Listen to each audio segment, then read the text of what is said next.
Laissez votre mère faire ce qu'elle a envie de faire. C'est pas à vous de dicter la vie de votre mère.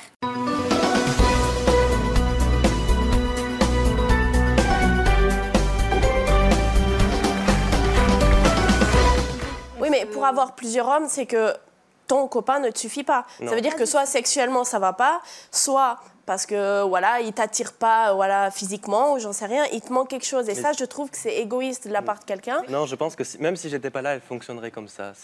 Oui, mais moi je trouve que, comme j'ai entendu derrière, c'est pas ton choix, c'est son choix. Et toi, tu as accepté. Donc je pense que si elle n'avait pas aimé d'autres hommes ou d'autres femmes, tu n'aurais peut-être jamais su ce que c'était ça. Oui, mais aussi, je pense que si elle m'en aurait pas parlé, il y aurait toujours eu un côté d'elle que je n'aurais pas connu, que je n'aurais pas compris. Tu imagines, elle couche avec d'autres hommes, elle rentre, elle te voit, et je sais pas, moi, je n'arriverai pas à coucher avec mon chéri alors que je sais qu'il a été trempé son pinceau ailleurs. Mais ça je peux pas. Après, c'est un autre débat. Non. Et ça, c'est de la jalousie, puis t'es possessif, t'es une femme qui est possessive. Ah non, alors parce que mon copain, il me va très bien. Il a tout ce qu'il faut où il faut. Mais après, tu vois... Voilà. C'est pas ça, c'est un peu réducteur, je trouve, ce discours-là. C'est pas que cette question de sexe. C'est aussi vraiment un sentiment. Je veux dire... Oui, mais comment tu peux avoir des sentiments pour deux personnes? Alors oui, certes, elle t'aime. Ça se voit, et ça, je pourrais jamais dire le contraire, ça se voit même à l'écran que vous vous aimez. Mais si elle a d'autres personnes, elle les aime pas, ces personnes. C'est apprécié pour une qualité ou pour quelque chose que tu n'as pas. Donc ce n'est pas de l'amour. C'est de l'amour. Moi, je dis haut et fort que si, c'est de l'amour. C'est un amour peut-être différent, mais ça reste de l'amour. Après, je vais peut-être pas trouver les mêmes choses chez Thomas que je vais trouver chez d'autres personnes, mais c'est pas parce qu'il me manque des choses chez Thomas. Thomas me comble à 100%. Mais alors pourquoi aller chercher ailleurs? Justement, c'est ça le truc, je ne cherche pas. Genre, j'ai des opportunités, parfois alors, je rencontre des gens... Pourquoi pas être amis? Comme on disait, pourquoi pas être amis? On peut faire des choses avec ses amis aussi. Bien sûr, mais moi j'ai ce... Pour moi, je fonctionne mieux comme ça et je m'épanouis mieux comme ça, c'est tout. Est-ce que c'est pas un besoin de séduction? Peut-être d'un côté, mais pas exclusivement, parce que il y a effectivement un jeu de séduction qui est très attirant, qui dans les premières semaines, dans les premières phases de la mise avec quelqu'un, c'est effectivement quelque chose de très stimulant, même au quotidien. Mais en dehors de ça, par exemple, là, quand j'étais avec l'autre garçon également, et avec Thomas en même temps, on n'était plus en phase de séduction, ni avec l'un ni avec l'autre. Et je ne recherchais pas non plus d'autres gens à côté. Vous n'êtes pas à la recherche de l'amour perpétuellement? Non, pas du tout. Si votre mère elle a envie de se taper un jeune de 20 ans, elle va se le taper. Si elle a envie de se taper un mec de 50 ans, elle va se le taper. Façon de parler. Mais en fait, je pense que vous êtes pas... C'est une question... Vous êtes égoïste et jalouse à la fois. Parce que vous avez peur qu'en fait, votre mère se recase et soit heureuse et vous délaisse un peu. Je pense que c'est plutôt ça, c'est de la jalousie, de l'égoïsme. Un peu d'égoïsme quand même. Laissez votre mère faire ce qu'elle a envie de faire. C'est pas à vous de dicter la vie de votre mère. Je pense qu'elles ont souffert par rapport aux séparations avec vos papas ou un décès ou je ne sais quoi. Et c'est pour ça qu'elles ont envie de se vider, de se laisser aller. Vous avez donc piégé votre mec pour le démasquer? Oui. Vous aviez des soupçons? J'avais beaucoup de soupçons. Je lui en ai parlé ouvertement dans le sens où je voulais des réponses. Ça faisait longtemps que vous étiez avec lui? Ça faisait 1 an et demi. 1 an et demi? Ouais. Soupçons de quel genre? Des messages reçus tardivement auxquels il cachait son téléphone, un changement d'attitude. Donc des choses qui quand même ne trompent pas. C'était un séducteur ou c'était plutôt Alors je l'ai connu moi, il sortait d'une période très séducteur, très volage, où il s'était calmé en fait. Et je pense qu'il a été rattrapé par ce désidérata de séduction, en fait. J'ai créé un faux profil. J'ai pris la photo d'une amie qu'il ne connaissait pas. Qui est plutôt une belle gosse? C'est une belle nana qui répond Il ne la connaissait pas? Il ne la connaît pas, elle répond à ses critères, donc voilà, il n'y a pas de... Vous aviez ciblé le site de rencontre ou Le même. Le même? Le même. Le même quoi? En fait, le même site. Où vous étiez rencontrés? C'était le même, en fait. Il n'avait pas changé de site, en plus? Non, il n'avait pas changé. Ah, le ballot. Ah, les mecs, ils sont terribles quelquefois. Hein. Donc vous retournez sur votre site de rencontre où vous l'avez rencontré, Là, vous me balancez le faux profil et ça a pris combien... Là, qu'est-ce qui s'est passé dans votre tête? Vous vous êtes dit non, c'est pas possible, c'est pas possible. Bah, déjà, très rapidement, je vois que son profil est actif. Donc déjà, je me dis... Donc ça veut dire qu'il y va. Il y va, puis il est connecté. Donc là, je me dis, ça pue un peu quand même. Voilà. Et encore fallait-il qu'il réponde à la copine. Voilà. Et c'est un peu là où c'est un peu stratégique. C'est que si on y va trop d'emblée, on peut se faire griller. Donc il y a eu une amorce un peu... Comment vous avez fait? Bah, ça a commencé par alors, la fameuse personne qui s'appelait Aude. Habiter sa ville. Proximité géographique. Bonjour, je m'appelle Aude, on a le même âge, je vois qu'on est de la même région, je cherche à faire des rencontres. Le truc bateau, hein, mais... Et il répond vite? Il répond très vite. Dans les échanges qu'on suivit, très rapidement vient la question s'il est célibataire. Il répond que oui. Voilà. Ça a dû être terrible. C'est pas un amusement hein, en soi. Ah ouais. Ça fait mal quand même. Hein. Qu'est-ce que vous avez fait? Vous lui avez dit, vous avez tiqué, vous lui avez dit t'es sûr, vous avez continué, vous l'avez laissé Non, j'ai continué le fil de la conversation en mode j'ai rien vu, vas-y, tranquille. Et voilà, et très rapidement, Aude lui propose de le rencontrer. Et il accepte. Donc, du coup, on se donne rendez-vous. Dans un café? Dans un café, enfin, ouais. Et voilà, et là, il y va. Il y va. Attendez, le jour J arrive, ça fait 15 jours que vous traquez votre ex en vous faisant passer pour une copine. Là, tout d'un coup, vous avez le rencard, donc vous avez quasiment bientôt la preuve dans 5 minutes qui va venir. Vous arrivez la première au café? Non, lui, il était déjà présent. Il était déjà présent. Vous l'avez aperçu? Oui. Vous avez été jusqu'au bout? Oui. Vous vous êtes pas dit à un moment, stop, j'y vais pas, ça suffit? J'y vais. Donc vous vous pointez dans le café, il est là. Qu'est-ce qui se passe? Bah, je m'approche. Il vous a calculé tout de suite ou il a... Ah ben il m'a vu, mais il est devenu tout rouge en fait. Il me dit mais... Qu'est-ce que tu fais là? Ouais, il est resté vraiment très bête. Il me dit mais qu'est-ce que tu fais là? Je fais ben je sais pas. Et toi, qu'est-ce que tu fais là? Vous avez continué à jouer? Ah, oui, très innocemment, mais oui. Et très rapidement, j'ai un peu abrégé aussi le truc. Je finis par lui dire écoute, n'attends pas Aude, c'est moi. Bah, il savait pas quoi dire, hein. Il est resté tout con. Il me fait non, mais comment ça mais non, attendez, il cafouillait. Dans ces conversations pendant 15 jours, ça devenait un peu chaud quand même? Non, il n'y a pas eu de... Non, j'ai pas poussé le vice à ça. Je me suis contentée d'être dans le registre d'une célibataire qui recherche quelqu'un. D'accord. Et lui, il disait qu'il recherchait aussi quelqu'un. Voilà. En tout cas, il était en demande. J'ai pas voulu extrapoler parce que c'était pas le but de la démarche. Donc là, il se sent bête. Il se sent très très bête, il s'excuse, il rame, hein, clairement. Qu'est-ce qu'il vous a fait? Il vous a fait le coup maintenant, mais c'était la première fois. Bah, en fait, j'ai pas... moi, tout ce qui comptait, c'était de le griller et de... Je voulais pas subir le... C'était quelqu'un qui était très beau parleur, qui pouvait l'être en tout cas. Je voulais pas subir ça. Comme vous vous trouvez trop petit, vous mesurez combien? 1,65. 1,65. Vous mentez sur bien sûr sur votre taille. Vous posez allongé au bord d'une piscine, c'est la vôtre? Celle de mon père. Voilà. Vous utilisiez des prénoms différents aussi? Oui, Maxime, Guillaume, enfin des petits prénoms qui passent partout, quoi. Voilà. Ok. Et vous mentiez donc sur l'âge? Vous disiez que vous aviez quel âge? Par exemple, je disais que j'avais 19 ans.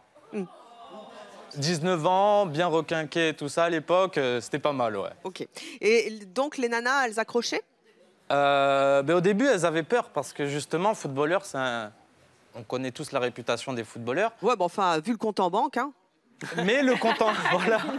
C'est ça, donc du coup, je parlais avec elles, je parlais de tout et de rien, comment ça se passait en recrutement, cellule de recrutement, centre de formation, etc. Comme je venais de sport-études, j'étais bien placé pour en parler. Et elle mordait bien à l'hameçon, oui. Ah, un peu crédule, ouais. Un peu crédule.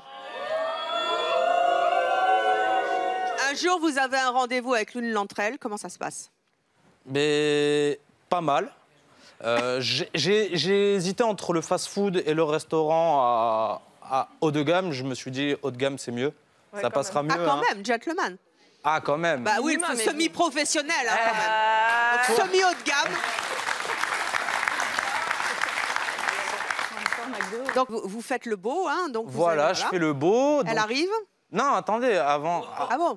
Non, mais c'est pire. Il y a aussi, j'avais des amis à l'époque qui avaient des jolies voitures, merci.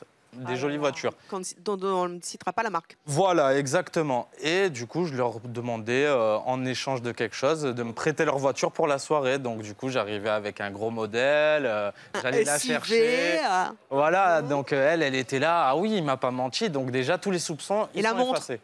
La montre, j'en porte pas. Ah, un footballeur sans montre de luxe, c'est pas un footballeur. Faudra y penser la prochaine fois. Ouais. Non, plus la prochaine fois, je pense. Que vous avez fini par conclure ou pas? J'ai conclu, oui. Mais combien de temps? Ça a duré en moyenne entre 1 et 3 mois, en fait. Après, dès que... Parce que 2 jours après, vous n'aviez plus la bagnole. J'avais plus la bagnole, j'avais plus les clés de chez mon père, j'avais plus rien. J'étais redevenu chômeur. Vous avez recommencé beaucoup de fois? Ah, j'ai fait ça pendant 2 ans. Et pendant 2 ans, vous avez réussi à... Mais c'était pas que du foot. Ah! Vous étiez quoi d'autre aussi? Tennisman? Non, cadre supérieur. Cadre sup. Dans quoi? Informatique, ressources humaines, etc. Vous vous inventiez un personnage à chaque fois? Ouais, À chaque fois, ça marchait? Ben... Vous êtes un zélig, en fait, un Non, c'est pas ça, c'est que je connaissais le foot et je connaissais le statut cadre supérieur parce que mon père est cadre supérieur. Donc du coup, j'étais bien placé pour en parler, j'assiste à ces formations. Vous étiez au chômage. Professionnel, ça serait peut-être pas Oui, mais en même temps, quand on est au chômage, pour séduire une nana, à moins qu'elle soit très amoureuse... Mais au moins, vous savez si elle est vénale ou pas. Parce qu'il y a des... Voilà, et je dirais pas la suite. Vous êtes la paresseuse de service. C'est ça. C'est confortable, là, mon petit machin, là? Bah, en fait, il faudrait que j'enlève ma veste, que je me mette un petit peu comme pourquoi ça. vous le faites pas? Voilà. Attendez. Vous pouvez vous foutre à l'aise, il n'y a pas de problème. Hein. Voilà. Alors, vous avez 18 ans. Vous êtes la paresseuse de service. Oui. En fait, vous ne fichez rien de la journée. Non, quasiment pas. À part dormir, je fais rien du tout. Vous habitez chez votre mère? Oui. C'est elle qui vous fait à manger? La plupart du temps, oui. Vous vous réveillez à quelle heure? Ça dépend. 2h, 3h de l'après-midi. Wow. Ah ouais. Et si le téléphone sonne avant, vous répondez? Je réponds pas. Et après, vous faites quoi? Quand je me réveille? Ouais. Je vais boire un café. Si j'ai la flemme de me faire à manger, je fais pas. Je peux avoir faim, je fais pas à manger. Après, je suis encore un petit peu fatiguée, donc du coup, je fais une sieste. Je fais une sieste vers 17h jusqu'à 19h. Wow. Et après? Après... Vous êtes encore fatiguée? Oui. Si ma mère elle fait à manger, je mange. Si sinon, elle fait vous pas mangez manger, pas? Je mange pas. Ah, votre surnom, c'est la marmotte, c'est ça? C'est ça. C'est elle qui vous donne ce surnom. Elle en a pas un peu marre de vous? Ma mère, si elle en a marre. Même mes proches, ils me donnent ce surnom-là parce que je dors vraiment tout le temps. Mais... Vous sortez jamais? Ah bah, il y a ma meilleure amie, en fait, des fois, elle vient, elle m'appelle. Déjà, elle m'appelle, je réponds pas parce que je suis fatiguée. Et puis, j'ai la flemme d'avoir une conversation avec elle. Oh putain, c'est grave, hein. C'est ouf, hein. C'est plus une marmotte, c'est une couleuvre. J'ai la flemme d'avoir une conversation avec elle, de parler avec elle, de l'écouter, qu'elle me parle de son copain, de son machin. Ah non, je peux pas. Ça vous saoule? Donc du coup, elle vient sonner à ma porte. J'ai la flemme de me lever, d'aller lui ouvrir. Donc, maman, vas-y. Donc elle va lui ouvrir et ensuite elle me dit tu sors avec moi? Non, je suis malade. Non, mais tu sors jamais. Non. Et il paraît que pour bronzer, vous bronzez dans votre lit. Oui. Vous ouvrez la fenêtre? C'est ça. En fait, j'ouvre la fenêtre, j'ouvre le volet au maximum. Je me mets nue et je me mets sur mon lit et puis je bronze parce que j'ai la flemme d'aller dehors, d'aller à la piscine, bronzer. Vous faites rien. Qu'est-ce qui fait que toi, tu comprends ta mère, que tu sors avec elle, que tu comprends qu'elle soit une femme libre, qu'elle puisse faire des choses dans la limite du respectable, mais que tu l'acceptes? Et qu'est-ce que tu penses de ces jeunes filles qui ne l'acceptent pas de la part de leur mère? Honnêtement, je pense qu'elles devraient avoir un regard un peu plus ouvert sur leur mère et qu'elles devraient se mettre un peu à leur place, tout simplement. Non, mais est-ce que toi, tu peux te mettre à leur place? Par exemple, maintenant, oui, je peux. Que ces jeunes filles, apparemment, je pense que vous en souffrez un petit peu. Un petit peu, ouais.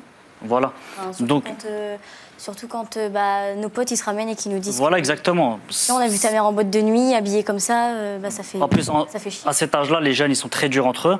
Donc c'est la plus jeune du plateau quand même. Ouais, exactement. Donc ça peut être très dur pour elle. Oui, mais je peux comprendre. Faut se mettre à sa place aussi. Mais c'est pour ça que je suis habillée comme ça aujourd'hui. Et vous sortez, madame, sans votre fils ou vous ne sortez qu'avec votre fils? Non, ça m'arrive de sortir seule aussi. Souvent? Bien sûr. Ou vous avez besoin quand même de son aide, puisqu'il comprend bien que vous voulez sortir. Est-ce que vous sortez souvent seul ou avec lui? Écoutez, en fait, disons qu'on a des passions communes. Donc ça, c'est important de le dire. On a la chance de partager professionnellement des environnements communs. Stéphanie, vous êtes modèle photo? Oui, tout à fait. Et vous êtes agent artistique? C'est ça. Vous êtes l'agent de votre mère? Pas tout à fait. Non, pas tout à fait. Pas tout à fait, non. Donc du coup, c'est vrai qu'on a par habitude de fréquenter des lieux communs et des gens aussi également communs. Donc, ça choque Ça choque les gens quand ils vous voient sortir en boîte. Tout à l'heure, votre voisin Ricardo disait mais au-delà de 30 ans, quand on va dans une boîte, c'est pas au-delà de 30 ans. Si, c'est ce que vous avez dit. Au-delà de 45. Non, vous avez dit 30 ans. Non, ça va, ça nous concerne. La quarantaine, on va dire. On va pas chipoter, la quarantaine. Et pourquoi? Parce qu'une mère de famille n'a pas le droit de vivre sa vie. Parce que tu peux croiser en boîte les amis de... Qui peut pas. Envieux. Vous êtes jaloux des autres? Non, pas jaloux, juste envieux. Juste envieux. Ouais.